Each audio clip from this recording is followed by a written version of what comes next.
നീർമാതളങ്ങളുടെ അതിഥി. സോമന്റെ രണ്ടാം ഭാര്യയുടെ ക്യാരക്ടർ ചെയ്യാൻ നാളെ ഒരു പെൺകുട്ടി വരുന്നു. വൈപ്പിൻകാരി ഒരു ഐഡ. എന്തൊരു പേരാണത്! ഐഡാമ്മയുടെ പേര് മാറ്റണം. ഈ പേരിടിയിൽ കർമ്മം ഒരു ന്യൂസ് തന്നെയാണ്. തിക്കുറിശി ചേട്ടന് ഒരു ഫാലിക് സാല്യൂട്ട്. എന്താ പേരെന്നാ പറഞ്ഞേ? ഐഡ. ഐഡ ക്ലാസിക്കൽ ഡാൻസ് പഠിച്ചിട്ടുണ്ടോ? എന്തൊരു ചോദ്യം ഉണ്ടാ? അതല്ലേ ഉള്ളു. എന്റെ പൊന്നു സാറേ, ഉള്ളത് പറയാല്ല. എവിടെ സ്കൂളിൽ പഠിച്ചിട്ടില്ലെങ്കിലും സ്കൂളുകാർ വന്ന് വിളിച്ചോണ്ട് പോകും ഊത്ത് ഫെസ്റ്റിവൽ എന്നും പറഞ്ഞ്. അല്ല, അവിടുത്തെ കൊച്ചാന്നും പറഞ്ഞേ എന്റെ അമ്മച്ചി ലൂർത്ത് ബാബയ്ക്ക് എന്തോരം കിണ്ടിയും വിളക്കം വാങ്ങിക്കൊടുത്ത ഉരുപ്പടിയായി നിൽക്കണമെന്ന് സാറിന് അറിയാൻ വയ്യാത്തോണ്ടാ.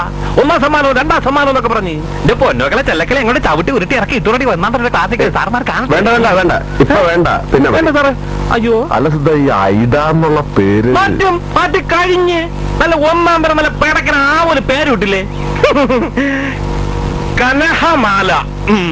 എങ്ങനെയുണ്ട് സാറേ? അത്ഭുതകരമായി. ഞാൻ അപ്പഴേ പറഞ്ഞില്ല. റൂമിലേക്ക് ചെല്ല്, നാളെ ലൊക്കേഷനിൽ കാണാം.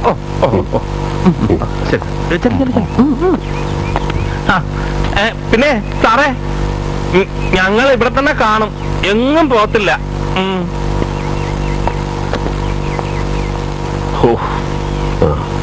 ബറോഡ സർവകലാശാലയിൽ നിന്ന് മോഡേൺ ആർട്ടിന് ഡോക്ടറേറ്റ് നേടിയ സുനന്ദ എന്ന ഡെബണയർ പെൺകുട്ടിയാണ് ഇവളെ കൊണ്ട് ഞാൻ അഭിനയിപ്പിച്ചെടുക്കേണ്ടത്.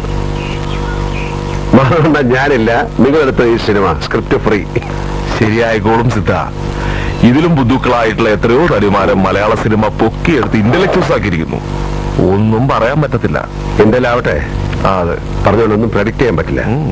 നാളെ ഉർവശി അവാർഡും പൊക്കിപ്പിടിച്ചുകൊണ്ട് ഐഡാമ നിൽക്കുന്നതും നമ്മൾ കാണേണ്ടി വരും.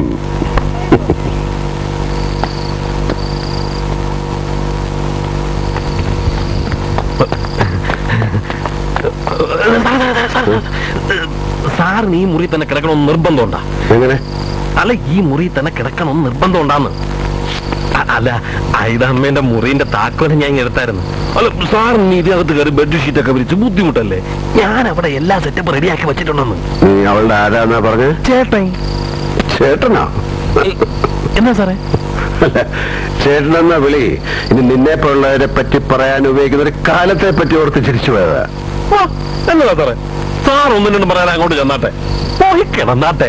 നാളെ രാവിലെ ഷൂട്ടിംഗ് ഉള്ളല്ലോ. എനിക്ക് തോന്നണം, എന്നെ തോന്നിപ്പിക്കാൻ ശ്രമിക്കില്ലല്ലോ. താനത്ര വലിയ കത്തറയൊന്നും വേണ്ട. ഇവിടെ എല്ലാവർക്കും അറിയാം, അമ്മയെ മോളെ ഒരുമിച്ച് വെച്ചോണ്ടിരിക്കും.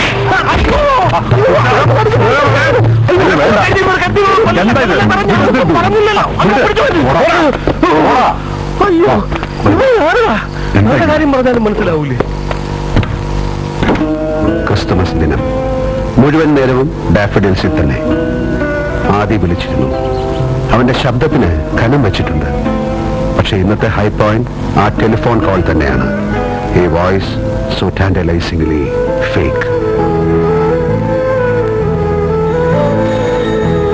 ഇന്ന് എന്റെ ജന്മദിനം. അവൾ സ്ഥിരമായി വിളിച്ചു തുടങ്ങിയിരിക്കുന്നു.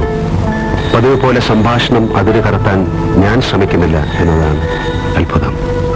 വേണ്ടാത്ത ഇനങ്ങളൊന്നും പറയാൻ മനസ്സും നാവും വഴങ്ങുന്നില്ല. ദർസ് എ മാജിക്. അത് ശബ്ദത്തിലോ പറയുന്ന കാര്യങ്ങളിലോ അല്ല. അവൾ റെപ്രസെന്റ് ചെയ്യുന്ന പുതിയൊരു സ്ത്രീഭാവത്തിന്റെ ഛായയിലാണ്. അവളുടെ ശരീരം എന്നെ അലോസരപ്പെടുത്തുന്നതേയില്ല. പുതപ്പിനടിയിലെ അടച്ചൂടിൽ മോഹം തീർത്ത് പറഞ്ഞയക്കാനും തോന്നുന്നില്ല. പടർന്നുണ്ടോ എന്നിലെ മെയിൽ ഷോവനിസ്റ്റിക് പീക്ക്? അച്ഛന്റെ ജീവിതത്തിൽ സ്ത്രീകളെ പറ്റി മകനോട് പറയാൻ മടിയൊന്നുമില്ല എനിക്ക്. നീ സിദ്ധന്റെ മകനായതുകൊണ്ട് തന്നെ. ഒളിഞ്ഞും മറഞ്ഞുള്ള ബന്ധങ്ങളൊന്നും ഉണ്ടായിരുന്നില്ല അയക്ക്. Shockingly transparent. എല്ലാം വളരെ വിശദമായി ഭംഗിയായി എഴുതി വെച്ചിട്ടുള്ള അച്ഛന്റെ ഡയറികൾ കിട്ടി എനിക്ക്. ഞാനതിങ്ങനെ വർഷങ്ങളുടെ ഓർഡറിൽ വായിച്ചു വരിക. വേണമെങ്കിൽ എനിക്ക് അവസാനത്തെ വർഷത്തിലെ ഡയറിയിലേക്ക് ചാടി ഒരു കൺക്ലൂഷനിലെത്താം. But that kills the fun. I doubt നീ ഇതിലൊരു ഫിക്ഷന്റെ പോസിബിലിറ്റി ആലോചിക്കുന്നുണ്ടല്ലേ? അച്ഛന്റെ വഴികൾ ഫോളോ ചെയ്ത് ചില ഗ്രേ ഏരിയാസ് കണ്ടെത്തുന്ന പിൻഗാമി. ഇപ്പൊ അങ്ങനെ ഒരു ആലോചനയില്ല, വന്നുകൂടായില്ല. നോവലിന്റെയോ ബയോഗ്രഫിയുടെയോ സാധ്യത നീ കാണുന്നുണ്ടല്ലേ? Nothing wrong. ഓസ്ട്രിച്ചിക്ക് വേണ്ടി കരുതി വെക്കേണ്ട കഥകൾ തന്നെയാണ് അധികവും. അങ്കിൾ, അപ്പോ ടെലിഫോൺ കോളിലെ സ്ത്രീയെ പറ്റി അച്ഛൻ ഇത്രയും ഒബ്സസ്ഡ് ആയിട്ട് മറ്റൊരു സ്ത്രീയെ കുറിച്ച് എഴുതിയിട്ടില്ല. ഓരോ വരിയിലും I could sense a deep romance. ഇല്ല, ഒരു ടെലിഫോൺ കോളിലെ ശബ്ദമായി ജീവിതത്തെ കുറിച്ച് ഒരിക്കലും. പലരും സിദ്ധനെ തേടി വന്നവരായിരുന്നു.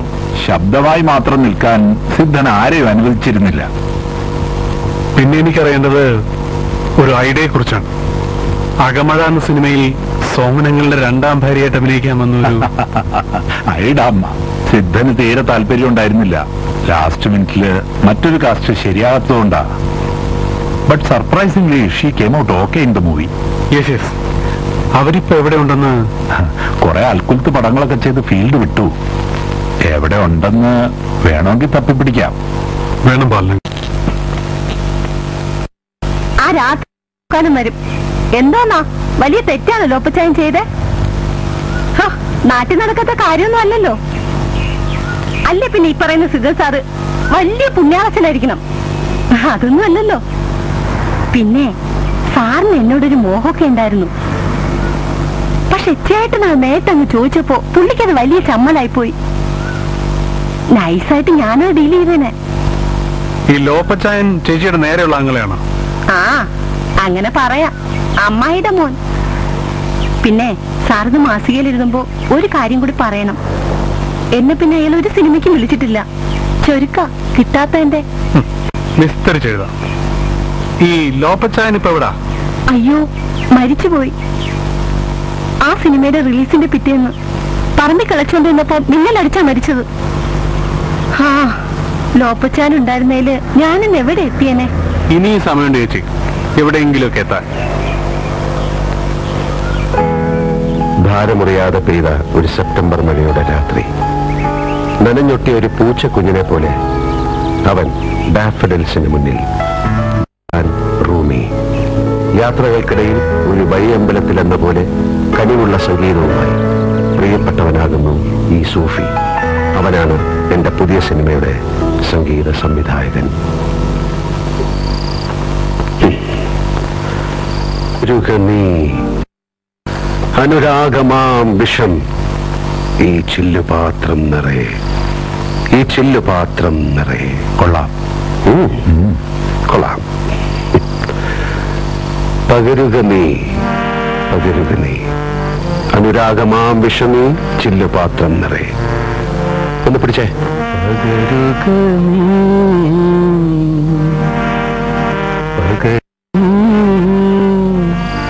പകരുക നീ